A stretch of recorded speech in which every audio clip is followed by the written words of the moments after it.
Hello, I am William Person. So, have you ever been playing a card game and thought to yourself, this is fun and all, well, where can I find a real and fun strategic card game? Well, I have just the card game for you.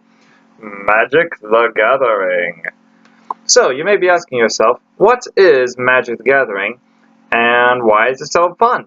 Well, Magic the Gathering is a card game that you can play with your friends where you build a 60-card deck and use a bunch of strategy to try to defeat your opponent. Both you and your friend will play on a field just like this with your deck, graveyard, and playing field, as will your opponent. And your goal is to reduce your opponents down to 20 life down to 0, which can be done with a variety of spells and creatures. And there are also other ways to win as well, such as using cards to get you special items and things, or making it so that your opponent cannot cannot draw any more cards because their deck is empty. So, and how do I play? Well, first, let's go over the various things on a card. First is the card's name, which tells you what card it is.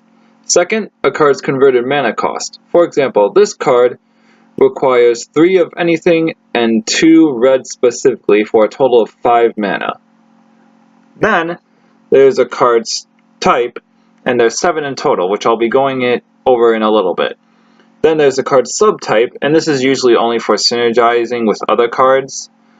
And then there's a card's set symbol, and there are 4 rarities as well. Common, uncommon, rare, and mythic rare. Then, the most important part, what the card actually does. Right here, we'll explain the card's effects, if any, to any reader, and if any italicized text down below, that is not necessary to read, but is there for if you want to read it for fun. Then, if it's a creature, it'll have a power and toughness number, which will tell you how much damage it can deal and how much damage it can take before dying. And up next, the various different card types. Up first, lands. There are many different types of lands, but the most important differentiation is basic lands, which come in the 5 different colors of Magic: white, blue, black, red, and green. Then there's non-basic lands, which can do a wide variety of different things.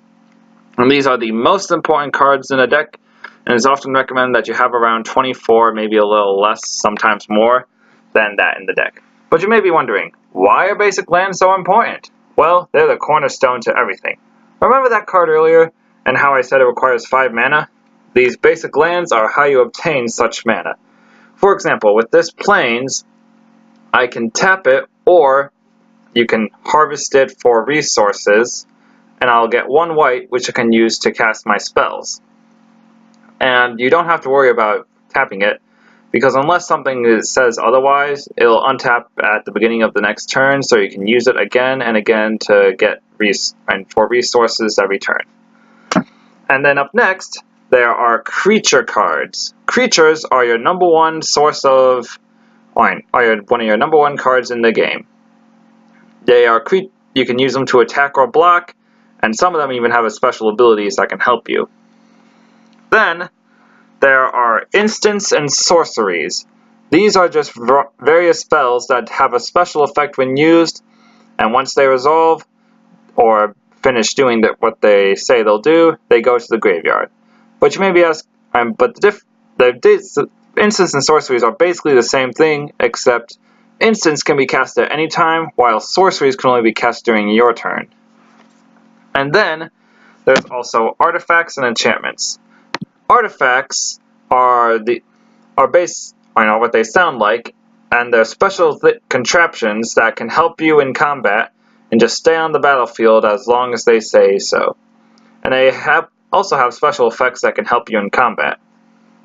There's also a subtype of artifact called equipment, which can be attached to creatures to give them boosts.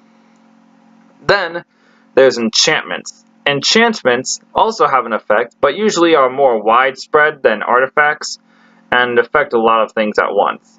There's also auras, which are similar to equipment, but or attach to creatures or players or anything else it says to attach to, and only affects the things that it's attached to. And then, one of the most powerful types of cards, Planeswalkers. Planeswalkers come in with a number of counters equal to the number in this corner, so for this card it's 4. Then once a turn, you can activate its effects by removing or adding counters based on the number on this side, and then activating the effect on the side. You can only do this once a turn. Also, if a card is legendary, you can only have one of it on the field, but that's a little complicated, so I'll not go into that for now. And now I'll show you an example of how a game would be played with my deck. It doesn't need to be sleeved, but I prefer to sleeve it because it looks nice. So, you begin the game by drawing 7 cards and deciding if you want to keep your hand. I think I like this hand and I'll keep it. So, let's pretend that I'm going first, and and you can only play 1 land a turn. So I will play my Forest for a turn, and then I will tap it to summon my Elvish Mystic, which is a 1/1 creature. And then, because it entered the battlefield this turn, I cannot attack with it, so I pass the turn to the opponent. And then let's just say that they play an island, which is blue, and then don't use it, and then they'll pass to me. And then, at the beginning of my turn, my tapped Forest will become untapped, and then I will get to draw a card. And then, I decide to play a Swamp for turn, as my land for turn, and then I'll tap the Forest and the Swamp to produce a green mana and a black mana, which will allow me to cast Elvish Mystic, because it'll cost 1 and a green, and using the black to pay for the 1 because the number can be paid with anything, but I have to use a green mana for this symbol right here. And then it comes into play.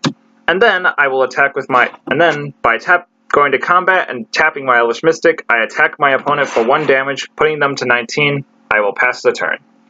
And then, they draw a card, play another land, and they cast a 1/1 creature. Oh no. And then it'll be my turn. At the beginning of my turn, all my stuff that is tapped, creature and lands, become untapped, and then I get to draw a card for turn, and then I will play a land. This one's not basic. It can tap for green or black. Then I will go to combat.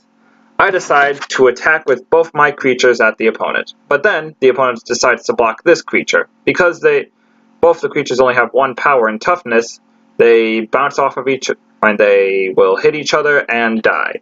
So my Elvish Mystic will go to the graveyard, but the Llanowar Elves and my Elvish Visionary will still be able to go through and hit for 1.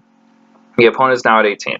Then, I will tap 3 lands, this one for a green mana, and then I'll have enough to summon my Elvish Visionary, which costs 2 green symbols and 1 of anything. I use the black for the anything, and 2 greens for the rest, and it comes into play untapped. And then I pass the turn. Then the game would go on until a winner was declared.